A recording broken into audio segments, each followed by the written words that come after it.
I don't know if you've heard, but we are doing a live show. Yes, TSS World Cup Live on June the 11th at the El Rey Theatre in Los Angeles on the opening night of the World Cup, the night before the USMNT kick off their World Cup campaign against Paraguay. We're absolutely buzzing for it, and I know we are plugging it a lot at the moment, but that's just because we want as many of you as possible to be in that room at the El Rey Theatre. It looks like an incredible venue. It'll be an incredible night. This will be the first live show that we've done in nearly 4 years since the last World Cup. So if ever there was a time to come along and support us and to sample what I think is a pretty special TSS community, now is the time to do that. The atmosphere will be buzzing with it being the opening night of a home World Cup for the USA. We'll have exclusive merchandise. We'll have some special guests. Ryan might even sing the TSS unofficial World Cup anthem, which he's yet to write. Yeah, he better get on that quickly. Joe might do some push-ups on stage. So as I say, it'll be an incredible night. Please visit tssworldcup.com to buy tickets, and we'll see you there.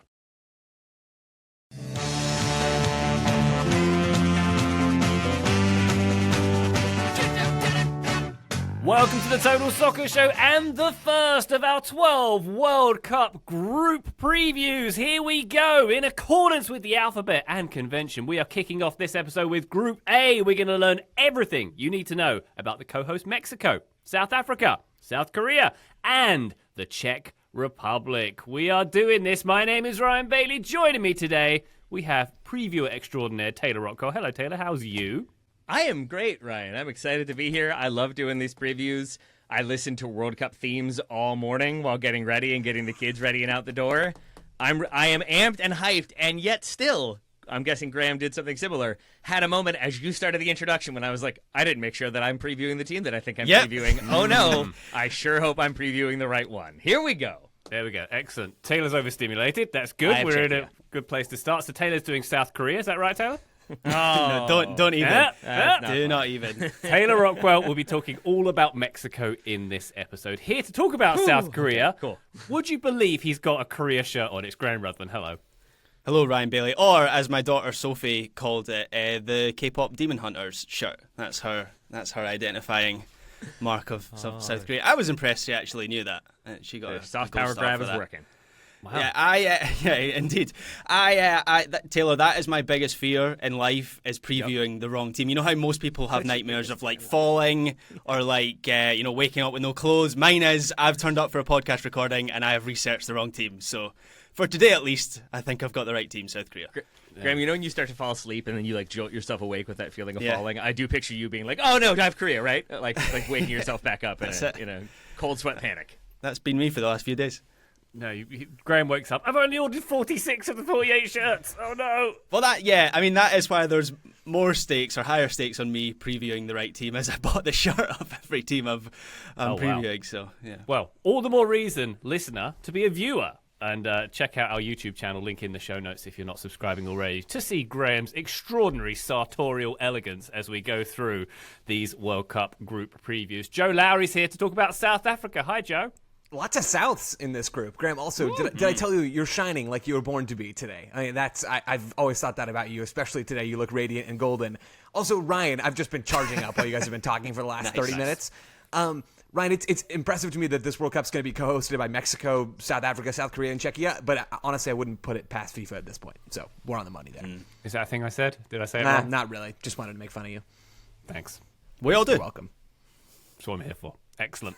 All right, we're going to start previewing the teams very shortly, but not before we tell you about TSS World Cup Live in Southern California? No, not really. It's in Los Angeles. It's in Hollywood, California on June 11th. It's coming up less than 2 weeks' time. Woo, Graham, can't hardly wait. How about you? Yeah, it's so close to the live show now that I hope they have started putting TSS up in letters on that lovely marquee at the front of the venue. They almost certainly haven't. But it'll be cool to see it when they do. We should get a picture in front of that. It'll also be cool to see Hugh Rainier there. Apologies if I have pronounced that incorrectly. But Hugh got in touch to say that he and his wife Mary will be there. And there will be 7 of them in total coming along. So that's quite the contingent. That's enough people to play central defence for the USMNT. So I can't wait to see everyone there. Paul Tenorio of The Athletic will be coming along. Tommy Scoops, Tom Bogart, is also going to be there, also from The Athletic. The Cooligans, that's always fun. So if you fancy coming along as well, please grab a ticket at tssworldcup.com. Amazing. Is that Hugh and Mary bringing 5 kids? Is Taylor going to have to wondering rein in the his same. potty mouth? I'm not entirely sure. It might be Hugh and family, but I don't know It's if a- we'll be able to do that to Taylor. This is going to be him unleashed. It's going to be unplugged Taylor Rockwell at the El Rey Theatre, June 11th. It's going to be like a brewery on a Saturday afternoon. All ages welcome. That's Bring right. your dog. Very good. TSSWorldCup.com. Can't hardly wait. Excellent stuff. So, Group A, we're going to preview it right now. The format for these previews over the next 12 episodes. We're going to tell you about the team's nickname. We're going to give you the story heading into the World Cup. We're going to run through the manager and the tactics you can expect to see from each team. We're going to look at the key players, the key omissions. And, of course, in true Total Soccer Show style, we will round up each of our team previews with our very specific predictions. Here we go. If you listen closely, Taylor Rockwell will now tell us about Mexico. I'm not gonna lie, you said 12 previews, and man, did that make me have a moment of anxiety Excitement? and existential dread. But let's get it going and see how long the enthusiasm lasts. I will be previewing Mexico. El Tri would be the nickname, the three colors of the Mexican flag. I am sticking with the TSS tradition of giving them my own nickname, and I am calling them La Lengua, which is the tongue, and I will explain. But first, I will tell you the story of the team. In the group stage of the 2022 World Cup, they are eliminated for the first time in 44 years. That does not set the competitive tone they were looking for, so Tata Martino steps down. Cue 3 managers in 20 months. Diego Coca takes over on the back of consecutive Liga MX titles with Atlas, but he has conflict with the Federation. Then they lose to the USMNT in the Nations League semifinals, and that sees his tenure end after just 7 games in charge. In comes Jaime Lozano, the man who led Mexico's U23 side to a bronze medal at the Tokyo Olympics. And then he very quickly also loses to the United States in the Nations League final, plus a group stage exit in the 2024 Copa America. He is also sacked. And then Javier Aguirre arrives for the 3rd time. He's in charge of Mexico for the 3rd time. We'll talk more about him later on. But I will say this is a Mexico team that is going to be stodgy, difficult to break down, hard-fought, tough, and that is cow tongue. But it can be delicious. You just have to cook it for a very, very long time, and then it's still tough, and then you cook it a little bit longer, and then it's very enjoyable. And I think this El Tri team have traded aesthetics and beautiful attacking football for hard-nosed work and hard-nosed effort, and they are going to be playing at least every group stage game at home. They are going to be going for the, I guess in this case, sexto partido instead of the quinto partido, because at this point, if you win 5 games, it doesn't quite have the same ring of authenticity it did in the 32-team format. But they have not gotten that 5th game since 1986, and before that, 1970, 2 World Cups that they hosted. So when they play at home, they tend to get better results. And a final interesting wrinkle for this team, before we get to manager and tactics later on, is just that there is a pretty strong U.S. connection on the provisional roster. At time of recording, at least last I checked, we don't have the official World Cup roster for Mexico.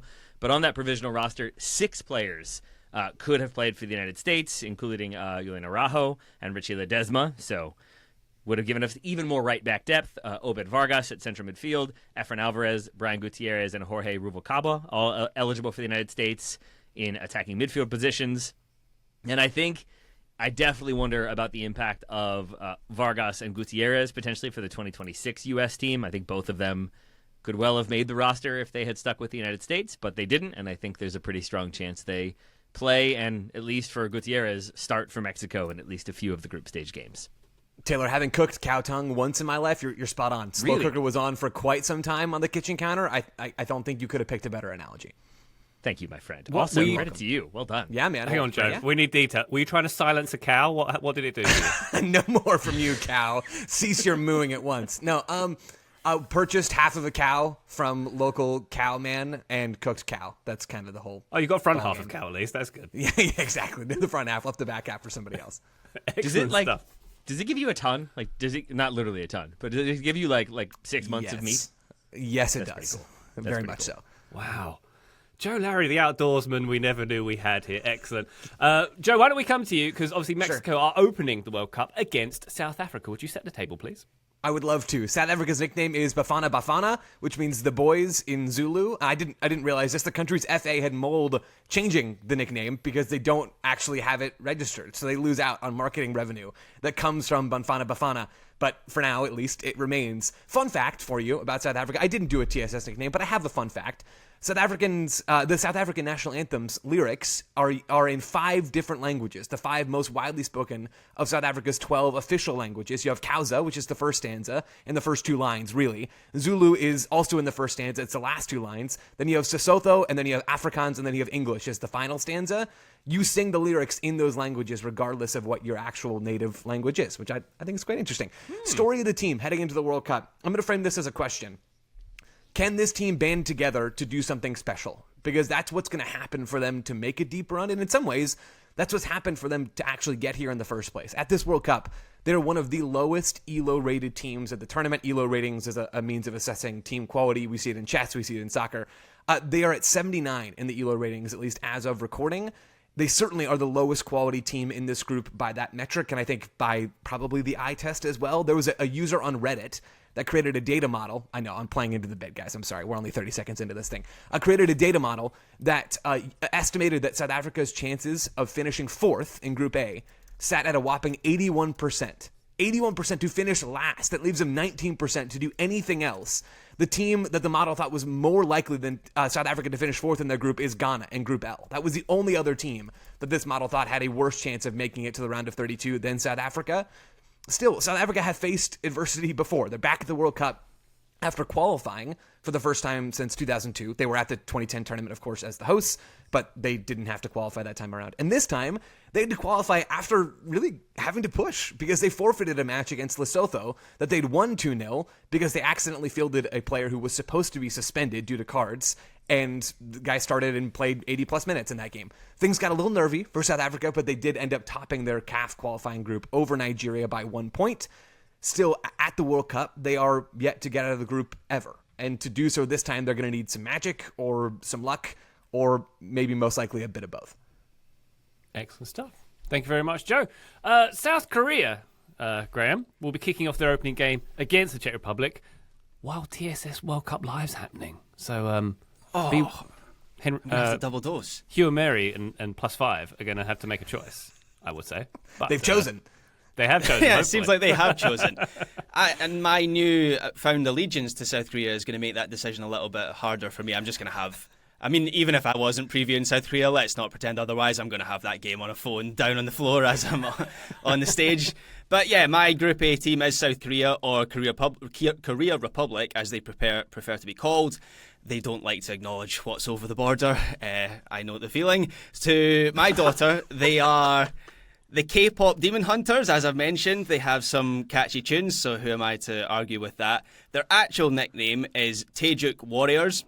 Taejuk refers to this Korean concept that represents the origin of everything in the universe, holding the 2 principles of yin and yang in perfect balance. Blue is negative, red is positive. And if you look at the South Korean flag, that is represented by the design right in the middle, and it's something that is apparently very valuable in Korean culture. South Korea have a decent record at World Cups in the modern era.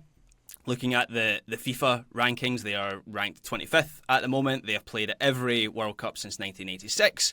Of course, they famously made the semi-finals of the 2002 World Cup, and that's still very much the high watermark. That's the furthest they've gone by an absolute mile. That was a tournament that obviously they hosted and was a real awakening for South Korea as a soccer nation. They've only made the round of 16 twice since then, though, including at the last World Cup in Qatar, when they went out to Brazil, and that tends to be that's been their ceiling for the last few tournaments. A lot has happened since the last World Cup. Jurgen Klinsmann was hired after the 22 World Cup. That did not go very well at all for Jurgen. He was hugely unpopular with Korean fans. Can't relate to that at all. Who didn't like how little time Klinsmann actually spent in the country. That seemed to be one of the big sticks that he was struck with during that time. Results were poor, which was maybe the key thing, and Klinsmann was fired after a disappointing Asian Cup campaign. This led to the return of Hyung Mon-bo as manager for a second spell after coaching them a decade ago. He led them at the 2014 World Cup, which that campaign ended without a win. He was also a legendary player who got well over 100 caps, and he played in that famous run to the World Cup semi-finals in 2002.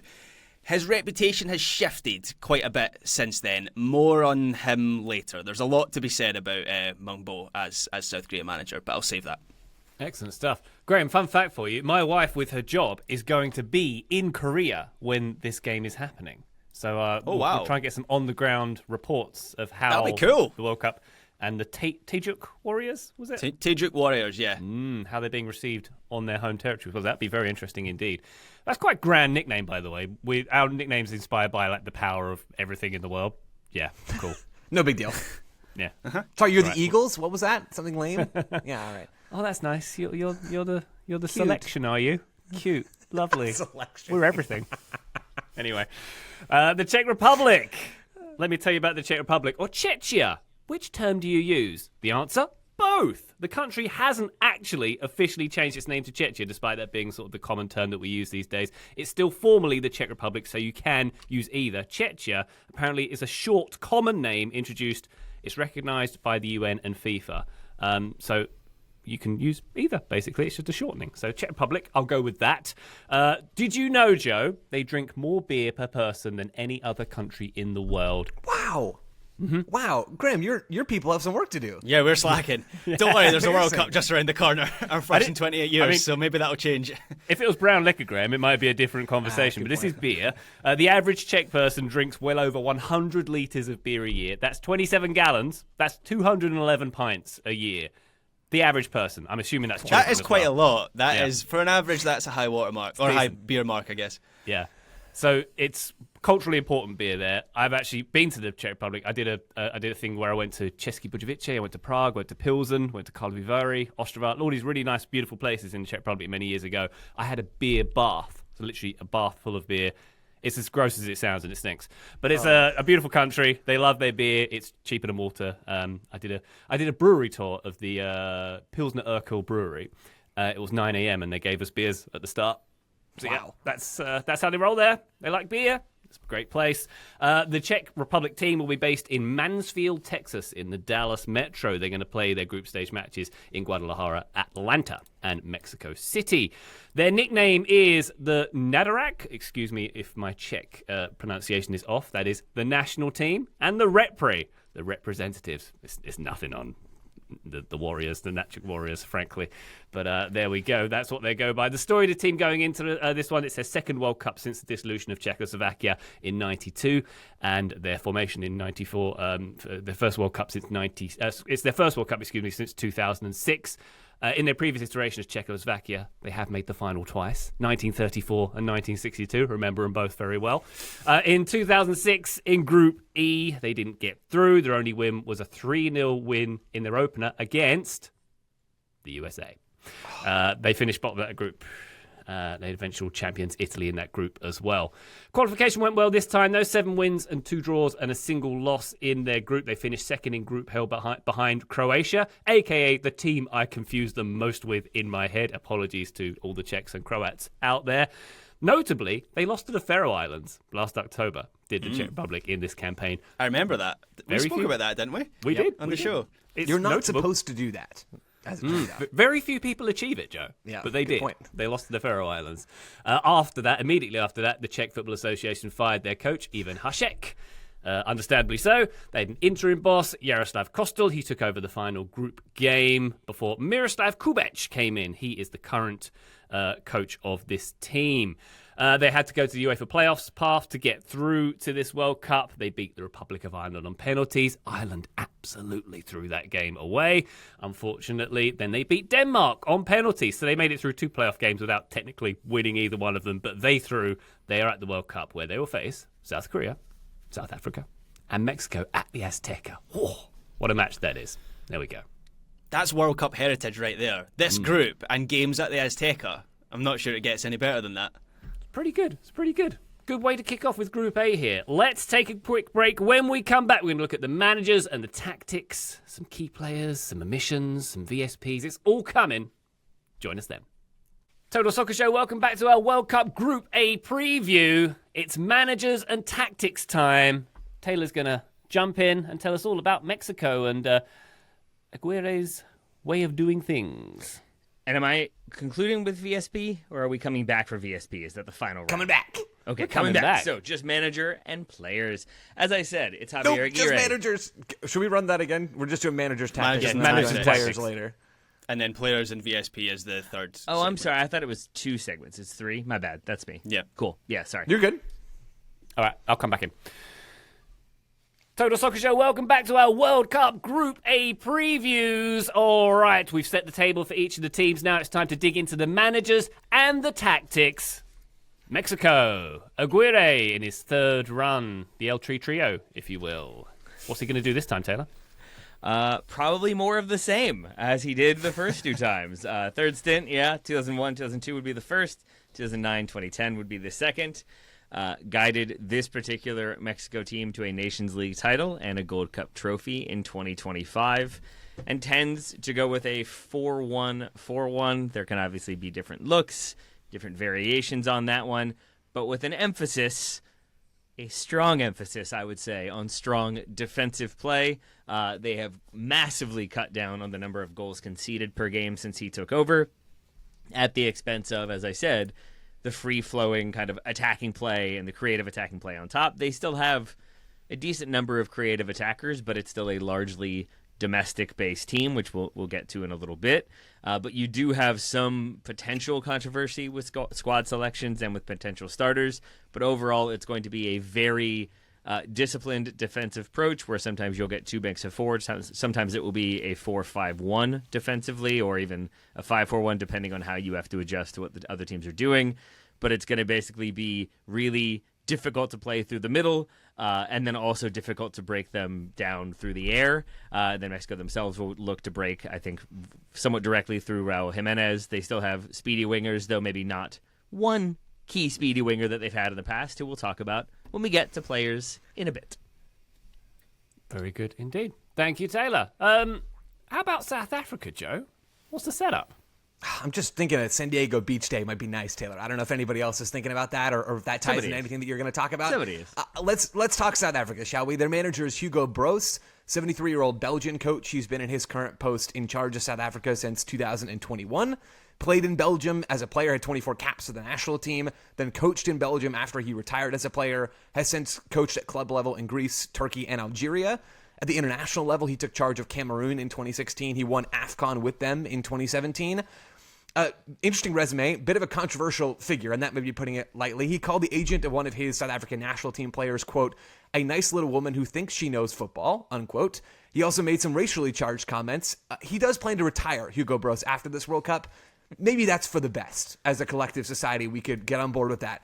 With Broos at the helm, South Africa finished third at AFCON in 2023.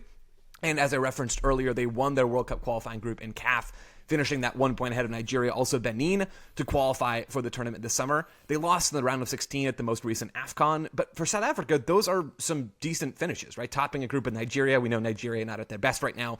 Making it that far in AFCON in 23 and then round of 16 at the most recent AFCON. There are some things to be proud of in there. Tactically, and in international soccer, these teams are going to come up a lot.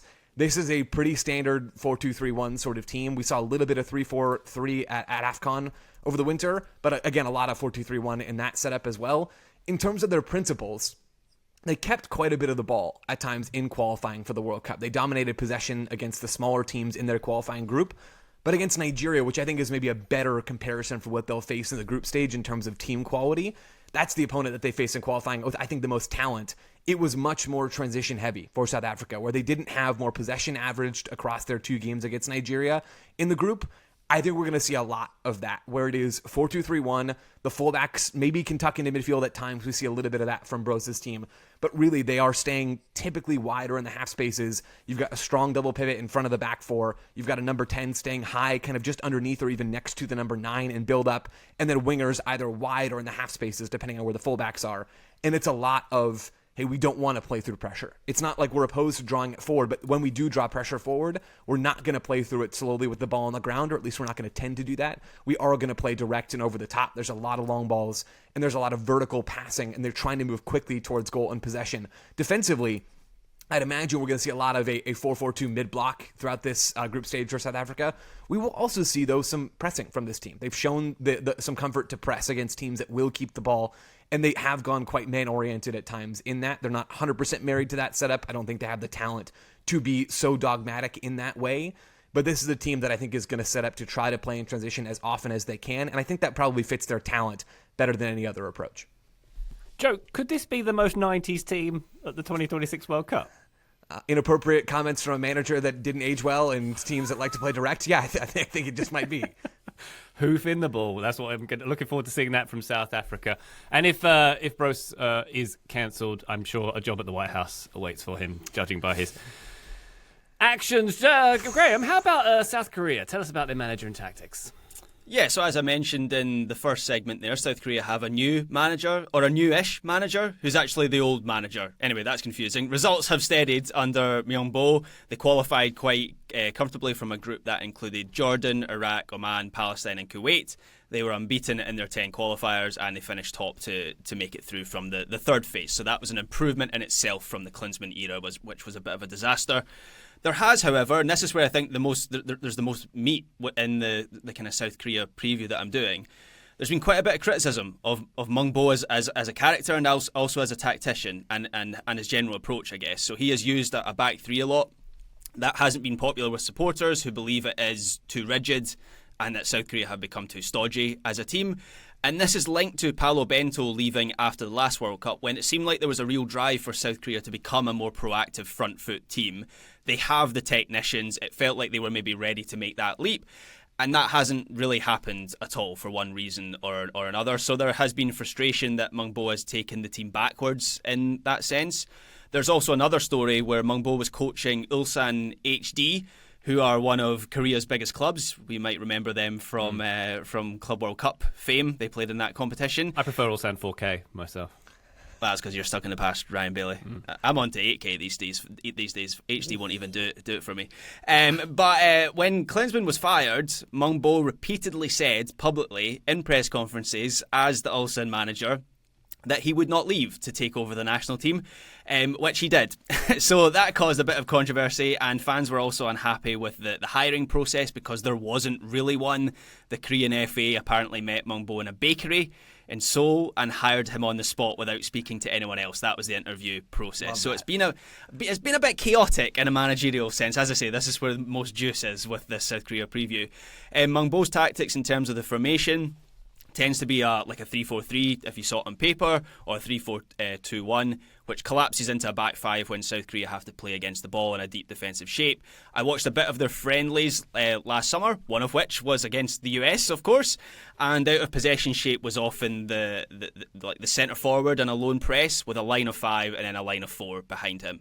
And one of the big, or behind them, excuse me. And then one of the big criticisms of Myungbo is that the certain centre forward who happens to be the star of the team, more on him later, he's been asked to do too much on his own, and he's very isolated a lot of the time in attacking phases as well. There's not a lot of service into this certain striker who I'll mention later on. So that's been a big criticism of Myungbo heading into this World Cup. He wants the wing backs to push forward to support the attack. That's meant to be the idea of this shape and this approach. Then what happens is when the wing backs push forward, the wing players then can push inside and they can create little combinations in the half spaces. That's the idea, right? And I've seen it work in a couple of their games relatively well. It doesn't always work, partly because there is concern over the quality of the wing backs at the moment. And Myungbo just hasn't been able to find the right balance. And South Korea have been vulnerable in the wide areas as well. So he wants those wide areas to be a strength and a key strength of the team. And personnel-wise, they're just not there at all. I think that's a key failing of his. When this approach has worked for South Korea, I have seen things in this team that still suggest they could have a good World Cup. They've been comfortable at building out from the back, playing through the lines with the ball. They certainly have the potential to be a very good vertical side. You will often see them have a quick possession sequence in the middle with 2 or 3 passes, create a little bit of space for the pass and then go into space, and then they've got vertical runners in behind. When I've seen them play well, when it's clicked, that's what I've seen from them. And they had the highest average possession share in AFC qualifying. So, as I say, they can combine their control of possession and then spring into quick vertical attacks. That could be a formula that works for them at the World Cup. But when it doesn't, the defensive organisation just hasn't been there. Opposition teams have been able to get around the low block or the mid block into the wide areas. As I say, those wide areas are a real problem for them. So there is a bit of uncertainty about the way South Korea will set up for this tournament. I have seen them as like a low block attacking into open space team. I've seen them try to be like a possession orientated team, because obviously in AFC qualifying there's a whole bunch of games where they have a massive talent advantage. So I don't think anyone really knows how this South Korea team is going to set up at the World Cup. My money would be on more the kind of vertical attack into open space team, which is exactly what they did in 2022, and this was meant to be a progression since that tournament. That hasn't really happened. Okay. I have not yet revealed how the Czechs are going to play, but it sounds like this might be perhaps the most interesting team to watch out of these four so far, Graham.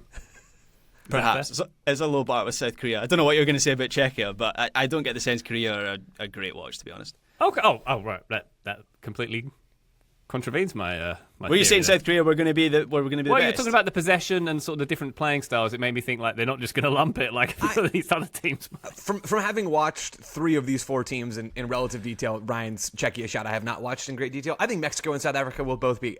In South Korea. Let me be very clear about that. I think Mexico and South Korea will both be entertaining watches at this tournament. Maybe less so, Ryan, yours and mine. Here's what I will say, right? Out of the 4 teams here that were in this group, I think South Korea will have the highest technical ability. I just think there are real concerns over how they're going to implement that at the tournament. And I think their fans are pretty pessimistic as well. And there's also a sign I'm hungry today, because I'm thinking about cow tongues and Korean bakeries now as well. Yep. They sound amazing, Korean bakeries, more so than cow tongues. Although I've never had Joe's, so you may get a job at a Korean bakery. I was Googling Korean bakeries as Graham was talking. I did the same thing, Joe. Korean pastries blend centuries-old traditional recipes with modern, globally inspired bakery trends. Pillowy cream, stuffed donuts, flaky, savoury breads, and sweet, comforting street food. It sounds amazing. Sold. Let's find one. Let's go find one. Excellent stuff. All right, the Czech Republic, their manager, as noted previously, Miroslav Kubec. This is his debut World Cup. He's 74 years young. Wonderful stuff. He's a former goalkeeper. He's managed a lot of Czech teams. He's a Czech managerial journeyman, if you will. In 2014-15, he won the Czech First League with Victoria Pilsen. He's also won the Second Division. He's won their Super Cup as well. He is sort of a well-known soccer guy in the Czech Republic, essentially. Very familiar with the player pool, very familiar with Czech soccer culture. Lots of the players in this squad play domestically. Most of them for Slavia Prague, it seems. And I don't know whether he is above or below the average of 211 pints per year that every Czech citizen consumes. I will find that out perhaps during the tournament. Typically plays a 3-4-1-2. Back 3 more from the knot you'll see as a back 5, depending on, obviously, the period of play. Very tough team to break down. That seems to be their greatest strength here. Their counter-attack, a lot of focus on set pieces, and perhaps even greater strength, actually, is the focus they have on aerial prowess. They got some big boys. Thomas Turry is 6'6". Patrick Schick, enemy of Scotland, is 6'3". Thomas Souček is 6'4". You get the pattern here. It's all about the wing-backs getting crosses into the big boys, essentially. And you've got David Jurasek and Sufal, who's now at Hoffenheim, who are probably going to be the wing-backs feeding them up, but more on the players a bit later. So, physical side, big men up top.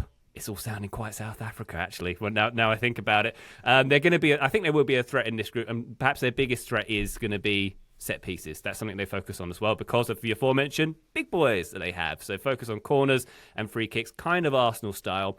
And this is something I think we might actually see from a lot of teams this summer. I think I saw a comment that from the Dutch manager that the England team, he thinks the squad has been picked based on just focusing on corners and free kicks and set pieces because it's going to be very, very, very hot and you want to try and take advantage of those kind of things. So I think I would imagine the Czechs are going to have a similar approach here of trying to snatch a goal or two and then to sort of bunker and counter when they can. Not very interested in having the ball, the Czech Republic, by the way. In their playoff win over Denmark, they had 23% of the ball. Yes! There we go. I'm painting a lovely picture here, Joe. They're rigid, they're disciplined, pretty old school, I would say, given their 74-year-old journeyman coach here. If I was going to give them a slogan, it would be, give it Patrick Schick.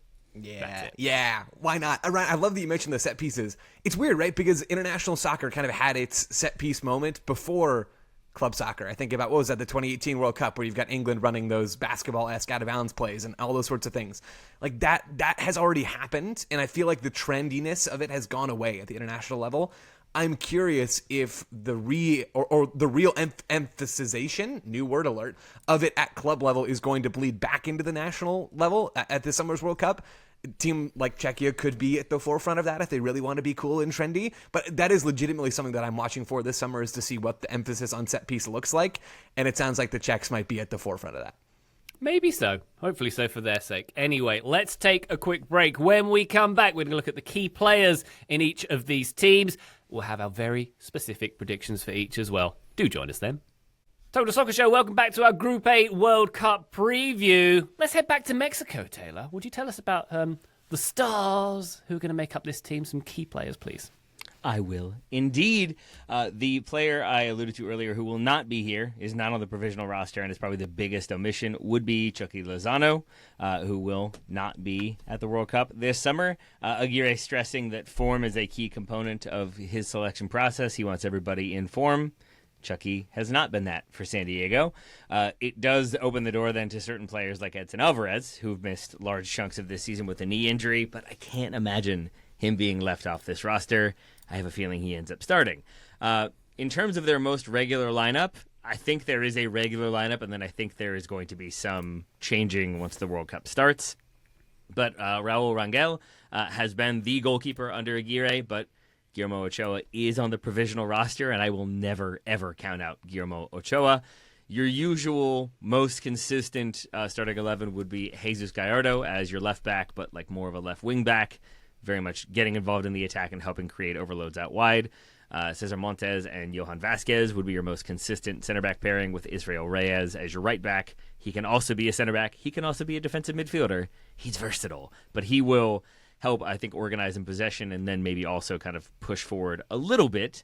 When he does, that usually means the holding midfielder is dropping in between the center backs to help with possession, to help keep the ball moving. That might be Edson Alvarez, as I mentioned. Lately, it has been Eric Lira, who's a 26-year-old midfielder for Cruz Azul, who's been deputizing and doing the job very well. He's gotten a good number of starts in their last 10 games. And I think would comfortably be the starter under Aguirre, except that Edson Alvarez is just such a veteran presence and is so important to this team and has been for so long. He is, I believe, their most capped player on this roster outside of Ochoa and maybe Gallardo, who I think have him beat. And so I think you can't really replace that experience. My guess is that Alvarez ends up starting in the midfield. A similar situation as the kind of box-to-box midfield spot, where it has been Marcel Ruiz more recently, but Orbelin Pineda is in this team. Maybe it ends up being him. I feel like an Alvarez-Pineda midfield would be all right. Roberto Alvarado is the other kind of more advanced midfielder in that midfield three. He can also play out wide on the right and has done that for Aguirre, because Aguirre, while being focused on the defensive side of things, focused on making sure you are rock solid defensively as often as you can be, he is versatile. He will move players around. He will start them in different positions. He will try to create overloads in advantageous spots and to limit the overloads of the opponent in other areas. And so he is very much about adjusting, but I think that can sometimes lead to a feeling that he is being defensive and reactionary as opposed to attacking and proactive, which might be fair, but also that's what you're getting with Javier Aguirre. And then when you move further forward, this one got a little bit murkier for me because there've just been a lot of different attacking midfielders, wide attackers for this Mexico team. But as I said, Brian Gutierrez, formerly of the Chicago Fire, formerly of U.S. youth national teams, now with Chivas in Mexico, I would guess starts a good number of games in the group stage. He has been electric for them, has been a consistent performer recently, good in the take-on, good on the dribble, good on the overload, good on the overlap, and I think will be a key player for them. And then it will be Raul Jimenez as the, I guess, star man of this team. There's other, known names, but Jimenez, I think, is probably the most known quantity for this Mexico team. He's 35 years old. He has even more caps than Edson Alvarez. He's 123 caps, 44 goals, obviously playing for Fulham in the Premier League, and he's going to be asked to basically play back to goal a lot and then to get on the end of crosses in the box. But it will be holding up play, laying it off to advancing central midfielders who will then play it wide to advancing wide attackers or overlapping fullbacks and then try to put the ball back into the mixer. You do have other attackers in there like Santiago Jimenez of AC Milan, but I think more likely is that somebody like, I think it's Guillermo Martinez of UNAM Pumas is likely to be the deputy for Jimenez because he is more in the mold of Jimenez. He's bigger, he's kind of stronger, he has that profile, whereas I think of Jimenez as being a more mobile option and maybe an impact starter or an impact sub based on the opposition. If they know they're going to have more of the ball Mexico, if they know that they are going to have to take the game to the opponent, then I think we'll see maybe more Jimenez, more attacking intent, and maybe more dedicated attackers as games go on. Because again, playing at home, the pressure will mount if they are not performing, if they're not creating chances, if they're not being entertaining. And that is really the duality of this team. They want to be defensively solid, but they know they still have to entertain. They know they still have a home crowd to impress and keep on side. Because if you do, it's the most hostile atmosphere I think a lot of teams are going to face. But if you don't, then that hostility turns inward and it goes poorly for the national team. So it sets for a very interesting stage because I'm not sure they love this group draw in that it asks them to have more of the ball and I think do more attacking, which they can do and have done, but I think would maybe like to be against stronger teams that require them to sit off a little bit more and then counterattack and punch above their weight. Good stuff, Taylor. We're talking about key players here, but a key strength of this team, I'd argue that they are the host who's going to have the most advantage, most home advantage with their sort of virile fan base playing at the Azteca. That's going to be a real key component for them as well, right? Unless it goes poorly. I mean, yes, like I think you are right, and that is part of my VSP when we come to it. But it could flip and be a negative thing that like weighs them down and makes them feel overly burdened, and they're getting whistled at halftime. But I do think if things start well, and I think they should, then I think you've got momentum behind you. You've got kind of everybody on board. And as I said, it worked in 1970. It worked in 1986. Why wouldn't it work 40 years later, right? 40? Yes. That's correct. Can I add, Taylor, one player to the group that you mentioned? Yes. Gilberto Mora, the 17-year-old Tijuana midfielder. We've talked a lot about Adrian Mamedi. I'd like to imagine if there was a Mexican Total Soccer show that we would have spent that same amount of time, probably even more time, talking about Gilberto Mora. This is a 17-year-old kid who's likely going to become the youngest Mexican to ever play at a World Cup this summer. Reportedly, Real Madrid are very interested and are going to be watching him under a microscope this summer. The kid is amazing. Like, he is the best young Mexican player that I've seen since I've been doing this job. If he was a U.S. national teamer, he would be starting at this World Cup. Like, he is an amazing, amazing talent. He is somebody to watch, and I think he is someone that could make this group almost single-handedly really fun. And it's possible that we look back on this group and think, wow, it's crazy. Like, Gilberto Mora was 17 years old. He was the best player in Group A. He's unbelievable. Yeah. He was great at the Gold Cup. I remember him at that competition. He was like the star of that tournament. So I'm looking forward to seeing more of him. That was the first time he came on my radar. Very good. Taylor, would you like to hit us with your VSP? I would love to. It's based on the thesis that Mexico will be about hard work and effort with some counterattacking. They will not necessarily be about possession and attacking flair, as I've already outlined. Here's a direct quote from Javier Aguirre. At a World Cup, the team that plays the prettiest football does not always win. The team that knows how to compete does. With that in mind, with that home crowd in mind as well, the pressure's going to be on, the intensity and the energy. My prediction is that they will have more tackles than every team they face in this tournament, certainly in the group stage, but even in the knockout rounds. I think this is going to be a team that goes into challenges hard, wins the ball hard, gets that backing from the crowd, and keeps it going. So I think they're going to out-tackle their opponent every single game, some by a wide margin. And a bonus prediction is that probably leads to at least one player being sent off in the group stage. So the larger prediction is that they're going to out-tackle every team they face in this tournament. The bonus prediction, they're going to have at least one player sent off in the group stage. There we go. The first of 48 very specific predictions is on the board. I hope one of our Discord sickos is going to track this for us. Oh, excellent. And I also cheated because I made it one player or coach, because there's always that like third coach who gets sent off for yelling at the ref, and I'm going to say that counts for what I'm going for. I don't think a bonus VSP counts in the game anyway. You've got to stick with your primo. I mean, Rafa Marquez is on this coaching staff, right? There we go. Just coming flying in two-footed on weirdly Alexi Lalas out of nowhere. Good stuff. Hey, Joe, tell us the rest of your stuff about South Africa, please. I would love to. A huge percentage in this South African squad playing in South Africa. So 19 of the 26 players on South Africa's World Cup roster play in the South African top flight.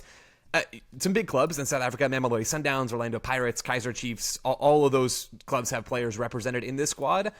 But still, those teams are not at the level of the clubs feeding so many other players into this tournament. And I think maybe that stat more than any other kind of illustrates where South Africa sit in this group. Still, there are obviously key players for this South African team and some quality players as well. Goalkeeper and captain Ronwen Williams from Mamelodi Sundowns, 34 years old, has been a national teamer for more than a decade. His entire pro career has been played in South Africa. Fun Ronwen Williams fact for you. In 2025, he became the first player penalized under that new rule where the goalkeepers can't keep the ball for 8 seconds or more than 8 seconds. He held on to it for 14 seconds. That game, Graham, happened in a match up against Ulsan HD. So shout out Ulsan HD, getting multiple references from multiple countries on this show. Ronwen Williams, history maker. Oh, it doesn't get better than that. Center back, Mekazeli Mbokazi of the Chicago Fire, someone that folks who listen to our Tuesday shows will undoubtedly know about. 20-year-old center back moved from Orlando Pirates, one of the biggest clubs again in South Africa, to the Chicago Fire this past winter. Ryan, you mentioned South Africa maybe getting on the set piece magic. Kind of feels like they should. I'm not sure they will. Mbokazi is 5'10". He is not very tall. I am taller than Mbokazi, but he is physical and he is rangy. He covers an insane amount of ground. And to get to, I know Chicago is not an elite club globally, to play for one of the biggest clubs in South Africa, to get a move to one of the better clubs in MLS, and to have European clubs interested in you, that means you have to be exceptionally good at other things if you're only 5'10" as a center back. And he is that. He is incredibly aggressive. His low center of gravity allows him to change directions and cover a lot of ground with his engine, and he's clever on the ball. So he is a player very much to watch this summer. Could be one of the breakouts of the tournament. There's another MLS center back in this group as well, in this team as well. Philadelphia Union's central defender Owethu Makanya. He's in this squad, 22 years old. He's uncapped. He got called into this roster after never having appeared for South Africa at senior international level. Interesting stuff there. In the back line, we're likely to see two more Mamelodi Sundowns players. They're going to be the outside backs. You've got Koliso Mudua on the right, and then Aubrey Modiba on the left. And then at the base of midfield, stop me if you heard this before, another Mamelodi Sundowns player. You're looking at Teboho Mokoena. This 29-year-old has spent his entire career in the South African top flight. Sort of a reliable, steely, ball-moving defensive midfielder, 6'8" kind of type.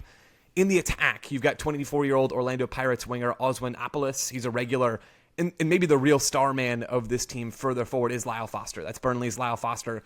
Moved from the Orlando Pirates to Monaco in 2019. Had sort of a European tour. He played in Belgium and Portugal, then back to Belgium, and then moved to Burnley in 2023. His 10 million euro transfer is the most expensive transfer for a South African ever.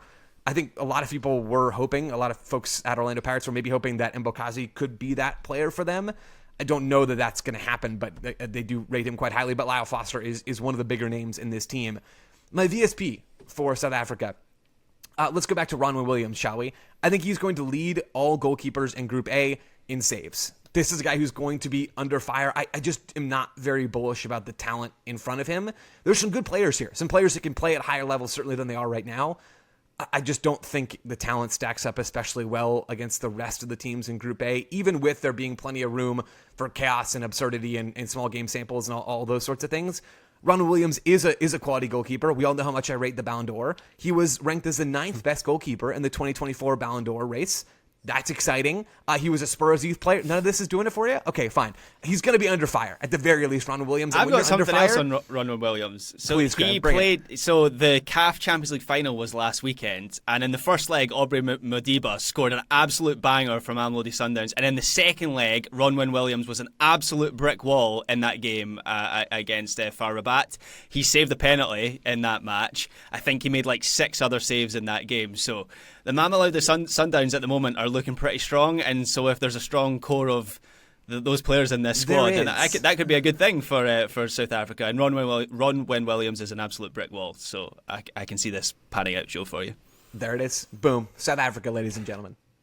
Wonderful stuff. Thank you very much, Joe Lowry. South Korea, Graham. Key players in VSP, please. Yeah, so this is a squad full of players in some of the best leagues in Europe. The Badge FC element is strong with this South Korean squad. And in terms of key players, there is one very obvious name to mention. I teased him earlier. Sonny himself, Son Heung-min, the greatest player in South Korean history, their all-time top scorer and just an absolute superstar. in his homeland, he will often get called like the David Beckham in South Korea. I don't think that does justice to the status and standing that he has in South Korea. There used to be, I think there still is actually at LAFC, but there used to be a little band of journalists, a little contingent of journalists that would follow him around at Spurs. I think they are frequently seen at Bank of California Stadium or whatever that's called. Yeah, they meet these at the Korean days. Bakery. Yeah. That's right, yeah. They're keeping that car park in business outside BMO Field or whatever it's called. I forget the name of it. But yeah, listeners know all about Son. He is the centre forward in this team that I was referencing earlier. Myung-bo expects him to do a lot in the final third. He is the first line of pressure. He's the player that holds it up and spins him behind and drifts wide. And obviously Son is very capable of doing all of those things. But at 33 years old, where he might have to play a game every 5 days in this competition, there's a fear that he could be run into the ground at this World Cup.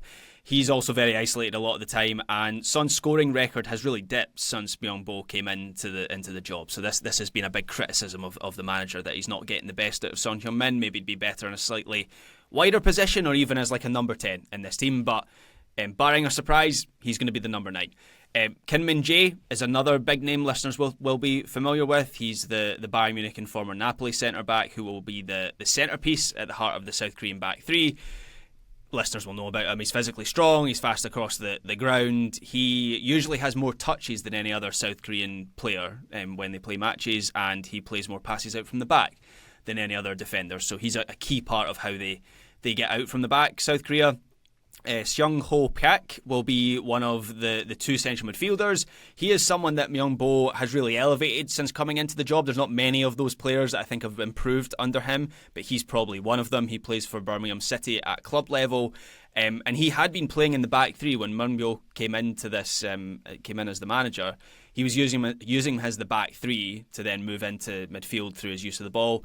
But since then, he's been moved forward into his more kind of natural position in the centre of the field. He's very comfortable in possession. He's also very adaptable. He can play as a box-to-box midfielder, or he can play deeper as a playmaker. He can even play as a 10. As I mentioned, he can drop into the back line. So he's a real cohesion player for this team. Lee Kang-in is the other big name in the squad that listeners might be familiar with. He's an interesting player as well, in that he can play in midfield, or he can play out wide, or he can play as a number 10. It seems like Myung-bo likes him as the latter, as the 10, but he's also played him on the left and on the right.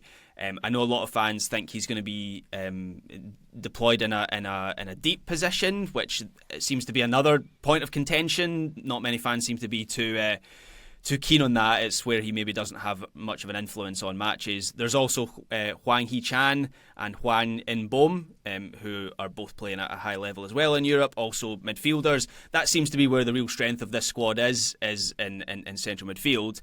And then one final player to highlight. There seems to be a bit of a clamour to get into this team. He is a physical focal point of a centre forward who has recently joined Besiktas in Turkey. Played for Celtic, where I watched him. He's developed quite a bit since then. He went for a lot of money in the last transfer window, which I didn't, having seen him for Celtic, where he was a second or even a third string player for them. He's come on leaps and bounds since then, by all accounts. So you could easily get Son and O into the same team, but that doesn't seem overly likely to happen. And again, is another criticism that has been made of the manager heading into this tournament. One thing to mention is there is real concern over the fitness and form over a lot of key South Korean players. So Hwang has had a season full of minor injuries that have stopped him from finding any real consistency. Kim Min-jae has had injuries this season. Son at 33 always seems to be carrying some sort of knock, or has been rested and his minutes managed. So this has just added to like a real sense of pessimism around this team. And so to round off with my VSP, I predict that South Korea will be fourth or lower among the AFC teams, among the Asian teams at this World Cup for touches in the opposition box. I do not see a team that consistently creates good chances from its possession. I think they had one of the easier qualification groups, and they still only ranked third in AFC for this metric. I think Japan and Saudi Arabia will be ahead of them again, and I'm hedging my bets that another one will be above them for touches in the opposition box. So fourth or lower for that metric. Wow. Classic VSP there, Graham. Thank you very much Indeed. I'll quickly run through the key players and the VSP for the Czech Republic. Perhaps the player to keep an eye on, if you were to keep an eye on one Czech player, it would be Pavel Such, who's been playing at Lyon for the past season. Had a very good first season with Lyon. Number 10, kind of a rising creative player, technical player, big sort of... If they're going to have some spark, I'd imagine it will come from him from the attacking midfield. Quick feet, penetrating runs, that kind of stuff. Also, I'm going to put it out there, the World Cup player who most looks like Joe Lowry. Google it if you will. Ooh. Pavel Such, by the way. He's kind of the... If there is a new generation of Czech players, I'd say he's kind of the poster boy for that. Some of the other... As I mentioned, it's a lot of Slavia Prague players who make up this squad, a lot of domestic players, but they will have a contingent of players who play on the continent. Patrick Schick will be no mystery to most of us, is at Bayer Leverkusen these days. Top scorer. Yeah, yes, exactly. He is, of course, from Euro 21. Was that what it was when he did that halfway 21. goal against Scotland? Halfway line goal. It was a tap-in. I don't know what you're talking about, Ryan. A very long-range tap-in that he scored. He's a threat from in the box and from behind his own halfway line. We have learned for Patrick Schick at tournaments. He of course is plying his trade at Bayer Leverkusen these days. You no doubt will be aware of the abilities of Thomas Souček at West Ham. For now, I guess. I'm not sure what's happening there. But he's the man in the middle of the park for the Czech Republic, team captain. He's the Roy Keane-esque leader. Massive aerial threat as well. They've got quite a lot of aerial threats, as I previously covered in this episode as well. He's the kind of late arriving into the box, 100-mile-an-hour header kind of guy for this team. Proficiency on set pieces as well will come in handy, as noted previously as well. So Thomas Souček, one to watch out for too. Goalkeeper, Matej Kovar, who's playing at PSV as well, is highly rated. But they also have Antonin Kinski, of course, from Tottenham. I don't know what it says about Tottenham. Their mostly starting goalkeeper doesn't start for the Czech Republic. But I think we know what it says. I guess so. I think they do have some depth in goalkeeper, but I would say overall in this Czech team, not a great deal of depth here. So I'm not sure if there's an injury or two, if there's some suspensions, how things will affect if they go further into this tournament. I'd expect them to be battling for second place in this group. Graham, I don't know how you feel about that. Would you expect them to be up with Korea for trying to get the second spot? I think so, in this group? Yeah. That's where I'd place them. Okay. That's why that's my kind of overall vibe for this team. My very specific prediction for the Czech Republic, they will score the most headed goals of any team in the group stage. Ooh. I'm not saying they're going to score a load of goals, but they're going to have the most headed ones because big boys everywhere, set pieces everywhere, big boys doing headers. Of this particular group or of the entire group stage? The whole darn thing. I'm going bold. Wow, I love it. Bold. But then they're going to score one goal and I'm going to lose that VSP. But, correct. Probably. You do realise Gabriel, the Brazilian centre-back, he's in this tournament. Quiet, Graham, quiet. He still has time to change it. Be Okay.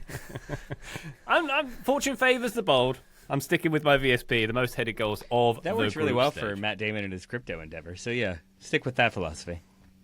Bold coin. Wow, yeah. Do you remember that Super Bowl where every commercial was a celebrity doing a crypto thing? Oh, Sure not long do. ago, was it? Yeah. Very I good. think it was AI this time. What'll it be next time? Once society has collapsed in on itself. There we go. World Cup Group A. Done. Very good stuff. Thank you very much, listener, for joining us on this one. If you stick on the feed, we'll have Group B coming next, shockingly, which will feature Canada, Bosnia and Herzegovina, Qatar, and, beware of the neutrals, the Swiss. There we go. Taylor Rockwell, thank you very much indeed for your previewing thus far. Thank you very much, my good man.